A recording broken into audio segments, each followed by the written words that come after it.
Bonsoir, on parle météo ce soir dans la Tech Zone. Vateanoui Sansine est doctorant à l'université et il a présenté sa thèse fin février. Vateanoui a travaillé sur des modèles de prévision d'ensoleillement, des modèles qui utilisent l'intelligence artificielle. J'utilise plusieurs modèles d'intelligence artificielle que je vais entraîner pour qu'ils puissent me donner des prédictions sur l'ensoleillement que l'on aura par exemple dans une heure ou dans une journée. Et ce qui va nous permettre du coup d'anticiper l'énergie que l'on va avoir et ainsi d'optimiser notre gestion, la gestion du micro-réseau. Le micro-réseau dont parle Vateanoui s'appelle Récif. Il est en cours de montage du côté de l'UPF et il tient dans un conteneur.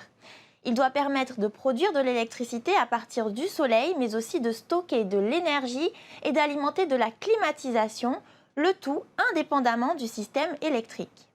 On produit de l'électricité via des panneaux solaires, ça c'est bien connu. Mais le stockage, ce n'est pas fait par des batteries électrochimiques, les batteries des voitures, les batteries lithium. On utilise de l'hydrogène. Avec de l'électricité et de l'eau distillée, on peut produire du gaz hydrogène. Après, il y a une autre machine qui va récupérer ce gaz hydrogène pour la production d'électricité. Les deux machines qui produisent l'hydrogène et qui utilisent l'hydrogène ont un problème, qui sont un rendement assez faible, un rendement d'environ 50%. Ça signifie que l'autre partie c'est transformé en chaleur. Alors quel est le but de ce projet? C'est d'utiliser cette chaleur, pourquoi? Pour la production de froid. De manière plus globale, le modèle de prévision d'ensoleillement de Vateanoui pourrait servir sur tout le territoire à améliorer la gestion du réseau électrique et à éviter par exemple les blackouts. Sur le réseau électrique, il y a des fermes solaires, il y a des particuliers qui ont des panneaux photovoltaïques aussi et des entreprises comme EDT font des prévisions solaires pour savoir à quel endroit il y aura, j'imagine, plus de production solaire et savoir qu'est-ce qu'on fait dans le cas où il y a des nuages qui passent. Quelles sont les actions à mettre en place pour éviter le blackout? Si on sait bien anticiper, ce serait une des options, ce serait utiliser moins de stockage vu qu'on sait bien anticiper l'énergie.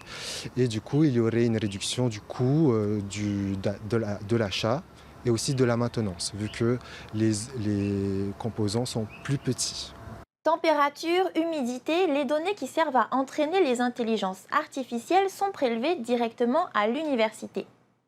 Et il faut savoir que l'intelligence artificielle est déjà utilisée ailleurs dans le monde pour les prévisions d'ensoleillement.